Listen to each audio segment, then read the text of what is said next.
안녕하십니까 여러분, 머니큐뉴스 케아만입니다. 오늘 셀트리온 관련된 부분들 이야기 드릴 텐데요. 그 전에 시장 이야기 잠깐 해보고 가도록 하겠습니다. 금리 인하 기조 부분이 조금 주춤한다, 이런 내용들이 있습니다. 인플레이션에 대한 우려 없지 않아 있다. 그래서 파월 의장이 발언한 것을 우리 급하게 가지 않을 거다, 금리 인하 부분은. 그런 이야기도 좀 나와 있고요. 트럼프 관련된 랠리가 좀 있었지 않습니까? 그런 것들도 상당히 높게 올라가기 때문에 단기 차익물 부분 나올 때도 되었습니다. 그런 것들도 생각해 볼 수가 있겠습니다. 우리가 좀 시장을 바라볼 때 너무 이코노미스트적처럼 바라보기 시작하잖아요. 그럼 너무너무 판단 내리기가 어렵습니다. 저는 몇 가지만 이야기 드려보도록 하겠습니다. 첫 번째, 일단은 차트적으로 코스피나 코스닥 지수가 두 번째 양봉 자리가 상당히 중요하다. 그 자리에서 환율이 업사이드로 올라가지 않으면 돼야 안정화되거나 또 하방으로 내려오면 더 좋겠죠. 그런 부분들 좀 생각해 주시면 좋을 것 같고요. 외국인 수급, 요것들이 들어오는 과정들만 좀 체크해 주시면 아주 심플하다라고 생각해서, 그래서 제가 세 가지만 이야기 드렸습니다. 우리가 일반적인 투자자들 같은 경우가 우리가 경제학자처럼 우리 해석을 하다 보면 투자 포인트는 잡지 못해요. 그래서 과감할 땐 과감하게 좀 생각을 해 주셔야 됩니다. 셀트리온을 투자한다라고 생각한다 하더라도 지금 제가 말씀드린 그 세 가지 요건을 갖다가 여러분들이 충분히 좀 생각하고 가시면 좋겠다라고 말씀드리도록 하겠습니다. 셀트리온 같은 데는 제가 16만 6천 원, 지금 첫 번째 양봉 두 개 들어온 자리 있지 않습니까? 그 하방으로 다 이제 잡아야 된다라는 말씀을 제가 드렸는데, 충분히 캐치업을 하셨는지 안 하셨는지 모르겠습니다.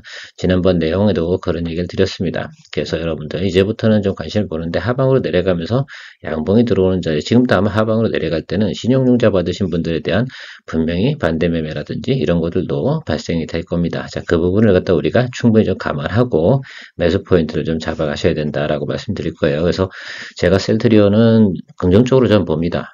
중장기든 단기적으로든 제가 볼 땐 적어도 한 분기 이내에 괜찮은 또 실적이 나올 것으로 저는 생각을 하고 있기 때문에 사실 이번 분기보다 훨씬 더 좋아지면 되지 않겠습니까? 그러면 주가에 충분히 반등 사유도 나타난다라고 생각할 수가 있겠습니다. 이런 점들이 상당히 전 중요하다라고 할 수가 있겠어요.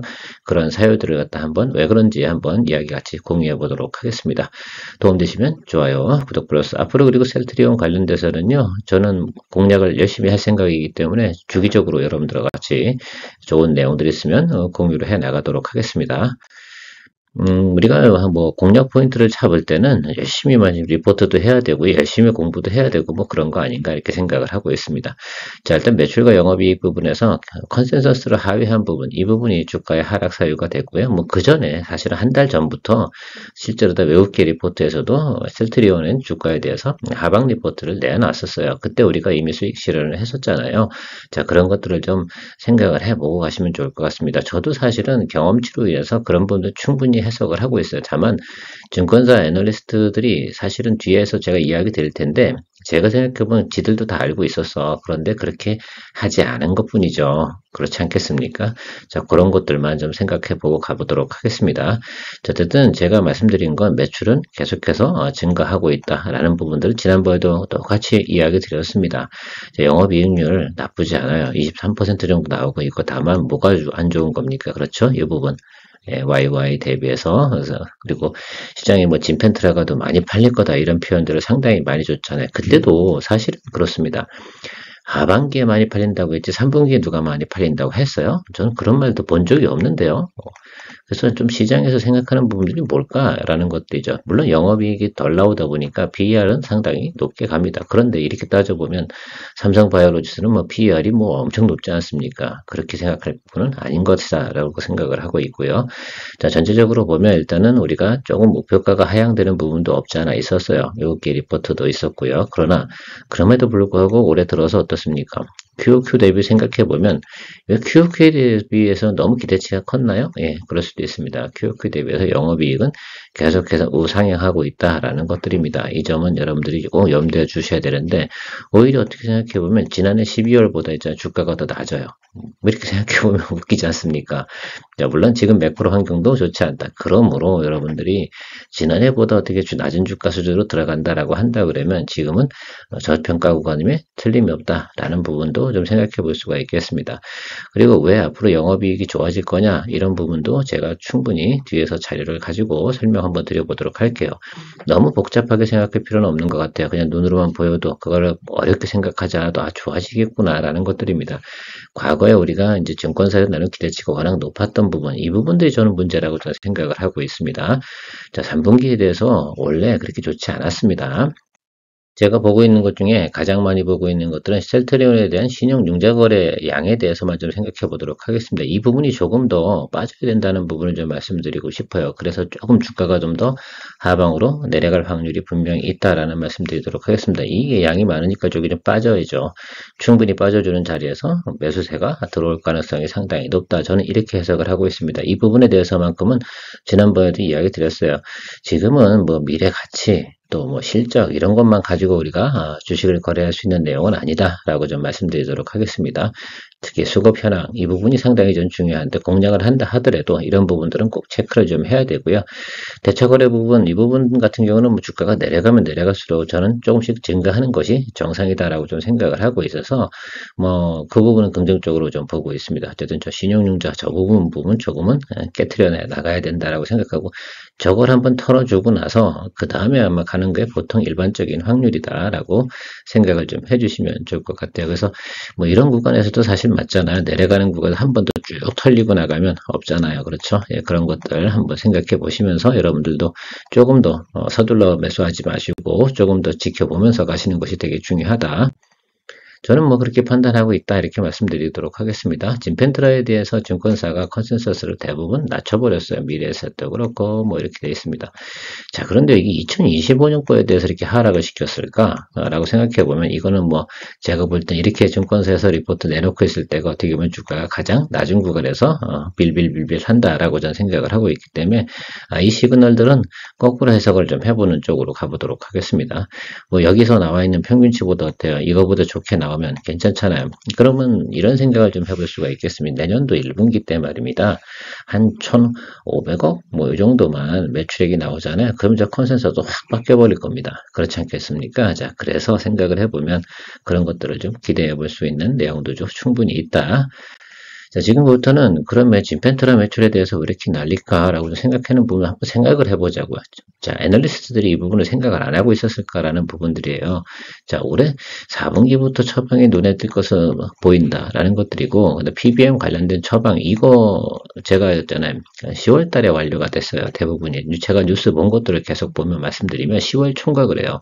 그때도 제가 아마 간단하게 여러분들하고 같이 영상 리포트에서 여러분들과 같이 공유했던 것 같은데, 이제 커버리지 겨우 90% 이제 달성한 게, 그죠? 그 뉴스 난 게 10월 초란 말입니다. 그렇다고 생각해보면 3분기 매출이 뭐 얼마 나오겠습니까? 그렇게 많이 나올 만한 이유가 없잖아요.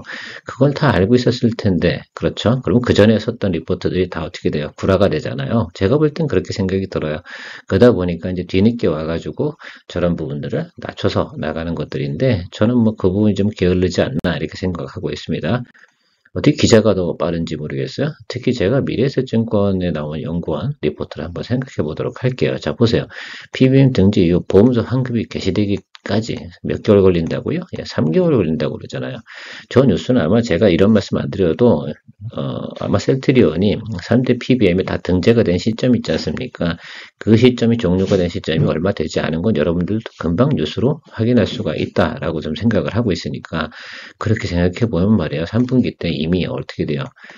매출이 크게 나오죠. 미국 매출이 크게 안 나올 건 다 알고 있는 것들인데 그때도 예, 묵묵부답하고 그 전에 사실은 10월 말까지도 리포트 엄청 잘 내놨었거든. 자, 그렇게 하면은 좀 그렇지 않나 이렇게 생각을 하고 있어요.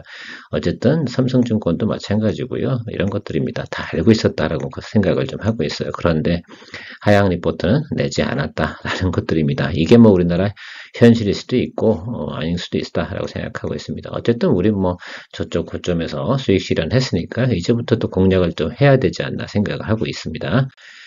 뭐 그런 내용들이고요. 뭐 그다음에 ADC 관련된 내용들도 뭐 셀트리온이 잘 하고 있고요. 그다음에 뭐 유통사 유럽에서 스위스의 제약 유통사 오늘 나온 뉴스인데요. 인수도 했다라고 합니다. 계속해서 어떻게 돼요? 공격적으로 영업망을 확대해 나가는 직판 체계를 만들어 나가도록 노력하고 있는 셀트리온의 모습은 저는 긍정적이라고 보고 있습니다. 또 하나 있겠죠. 진펜트라의 매출은 대부분 해외 매출이 많지 않습니까? 그리고 그것이 주력이고요. 그런데 달러가 지금 강세입니다. 당연히 4분기 실적은 저는 좋을 것이다. 특히 3분기보단 QOQ 대비 크게 성장할 것이다. 라고 저는 생각을 하고 있어요. 제 말이 좀 논지에 안 맞나요? 자, 그렇게 생각하면 보세요. 뭐 해석하기 나름이겠죠. 자, 지난해 보면 2023년도 11월이잖아. 이때 뭐 했댔어요? 금리 뭐 어쩌고저쩌고 하던 때 아니에요. 인플레이션이 잡히니 안 잡히니 뭐 이런 때입니다. 그때 주가가 15만 7,500원입니다. 그죠? 그것만 기억해 주시면 그때보다 지금 셀트리온의 상태나 내용들이 안 좋나 라고 생각해 보면 그렇게 평가할 내용은 아니다. 다만 아직 이 아랫방으로 남아있는 건 뭐가 있다? 예, 신용자 부분이 이제 좀 털려야 된다라는 것들 생각해 보면 저기 좀 15만 7,500원 정도가 저는 눈에 확 들어오는 내용입니다. 그래서 조금 길게 보고 여러분들하고 같이 이제 차트를 좀 큰 거를 갖다 이야기 드렸는데 자, 그거 생각해보고 나머지 건 타겟 프라이스는 변하지 않았다. 그래도 전체적인 시장 컨센서스 증권사는 25만원 정도를 이야기하고 있다는 겁니다. 요거 생각해 주시고 단기적으로는 당연히 뭐 긍정적으로 1쿼터 실적이나 4쿼터 실적이 잘 나오면 여기까지는 분명히 리바운딩 하는 과정은 나올 가능성이 상당히 높다 이렇게 보고 있습니다. 그래서 어느 구간에서 우리가 매수를 잡냐 제 말은 뭐냐면 지금 사전 얘기 분명히 아닙니다. 또 나중에 또 딴소리하고 그러면 안 됩니다. 그렇죠? 자, 그래서 저 아래쪽에서 우리가 잡는 타점은 분명한 건, 자, 제가 세 가지 얘기 드렸습니다. 자, 첫 번째, 코스피, 코스닥 지수가 어떻게 돼요? 두 번째 양봉 자리가 들어와야 되고, 그 다음 외국인 매수가 들어와야 되고, 환율이, 그냥 제가 볼 때는 뭐 크게 하락할 필요 없습니다. 더 변동폭이 없는 그 자리 정도로 유지가 되는 선, 그런 선들을 아마 엔드 조건으로 여러분들이 해석을 하시면서 기다려 보시면 될 것 같고, 어떻게 해요? 또 양봉을 기다려 본다라고 생각할 수가 있겠습니다. 자, 첫 번째 내려가다 들어온 첫 번째 양봉 자리, 그죠? 이 자리는 어떻게 돼요? 매수 자리는 아니다. 그래서 어제도 제가 16만 6천원 언더로다가 매수하는 쪽, 분할 매수 쪽을 이야기 드렸는데, 그게 제가 말씀드린 오늘 내용이 그 내용이다라고 생각을 해주시면 좋겠습니다. 제가 앞서 이야기 드렸습니다. 15만 7천원. 저는 이게 상당히 눈에 들어온다. 라고 말씀을 드렸습니다. 작년도 11월 저점 구간입니다. 매크로 가장 안 좋았을 때. 그리고 신용 물량 조금 더 터져야 된다라고 말씀드렸고, 그러면 여기 첫 번째 기술적으로 어떻게, 여기서 매수는 아니다. 그죠? 제 말을 잘못 오해하실 수 있어 다시 한번 또 강조 드리는 겁니다. 저 아랫부분에서 뭐 합니까? 예, 이제부터 분할 매수 진행하는데, 15만 7천원짜리에서 양봉 들어오면 무조건 땡큐. 그리고 저는 스트롱 바이 들어가도록 할 거예요. 그래서 분할 매수해서 들어가야겠죠. 이게 V자 반등이 나올 확률은요? 없어요. 그렇게 들어가는 거 아니거든요. 그렇게 들어오려고 그러면 엄청난 예를 들면 폭발의 에너지가 터지는 그런 상당히 큰 이슈가 있어야 되는데 지금은 결과적으로는 셀트리온에 대해서 우리가 바라보는 견지는 뭐냐면 자 3분기하고 4분기하고 QOQ 대비 특히 미국 매출이 얼마만큼 늘어나냐 이 부분인데 PBM 등재 분명히 여러분도 어떻게 되겠어요? 예, 완료가 된 지 얼마 되지 않았어요. 그러면 이게 환급이 나오는 시점 주고 적어도 뭐 예를 들어 3분기보다 어떻게 4분기가 전 무조건 낫다고 생각하고 유럽 매출이나 이런 것들은 현재 상태를 유지한다라고 한다 그러면 당연히 QOQ 대비 성장은 예상이 될 거고요. 그런 것들이 이제 본격적인 마케팅을 통해서 뭐 판관비 나간 거 다 빼고 한번 생각해 보자고요. 그러면 내년 1쿼터부터는 개선되는 모습을 저는 좀 예상을 좀 해보고 있습니다. 앞서 말씀드린 것처럼 이미 애널리스트들은 3분기 실적이 기대치에 못 미칠 걸 다 알고 있었다는 거 저는 저 내용을 갖다 얼핏 읽다 보면 다 보이지 않습니까? 그렇죠. 그런데 지금 와서 저걸 갖다 저렇게 얘기하고 있는 것들이죠. 왜? 발표나자마자 그걸 낮췄다는 것들은 좀 뭐가 있었던 겁니다. 저거 모를 리가 없거든요. 어쨌든 우리나라가 뭐 애널리스트 분들이 어떻게 뭐 일을 하신지 제가 뭐 관심이 없습니다. 어쨌든 저는 그걸 뉴스 기사나 내용들을 쭉 보니까 충분히 저는 인지할 수 있었다라고 생각을 하고 있어요. 어쨌든 제가 여러분들 그 머니케어 스쿨 회원분들하고 여기 이날이죠. 이날 여러분들한테 이거 배드 시그널입니다. 라고 말씀을 드렸고 그때도 이야기 드려서 아마 이때 다 대부분 여러분들이 긍정적인 우리가 수익 실현 혹은 탈출 이렇게 이렇게 다 진행을 하셨을 거라고 생각을 하고 있습니다. 이날이었는지 제가 이날이었는지 정확하게 기억이 안 나는데 제가 생각할 때 아마 예, 이날인 것 같은데 그래서 여러분들 뭐 어쨌든 지금은 다시 한번 체크해 보시면서 이 종목은 그래도 매력적이지 않습니까? 뭐 저만 매력적으로 보겠습니까? 그리고 많은 사람들이 관심도가 높은 종목이면 틀림없습니다. 그리고 이제부터는 개선되는 것들이 나타날 때 우리가 항상 그래서 좀 공격적으로 가야 되는 종목. 근데 이게 단기적으로 보면 안 그래 좋을 수도 있어요. 그런데 달러를 벌어오는 그런 회사입니다. 그래서 달러 강세에도 그렇게 나쁜 종목은 아니다라는 것들이라고 생각을 좀 해주시면 좋겠습니다. 아니 유럽하고 미국에서 수입이 늘어나는 건 엄청난 또 혜택이잖아요. 어떻게 보면 지금은 저는 해외에서 달러를 많이 벌어들이는 기업들에 대해서 실적이 앞으로 좋아질 기업들 이런 것들을 우리가 잘 체크하고 가는 쪽도 긍정적이지 않나라고 생각하고 있습니다. 저는 뭐 무조건 글쎄요 바이오 관련돼서 좀 생각을 해보면 뭐 우리가 잘 알고 있는 기업 또 그리고 실적이나 내용들이 꾸준하게 만들어줄 수 있는 기업 그런 기업이 뭐 삼성바이오로직스하고 셀트리온 우리나라에서는 이건 1, 2번 아니겠습니까? 자 그래서 이 지금 셀트리온 뭐 늘상 이렇게 크게 조정도 받고 이런 것들이 나타날 때 좋은 기회를 주는 그런 종목 아니겠습니까? 그래서 고려해 보시고 참조해 보시기 바랍니다. 케어맨이었습니다.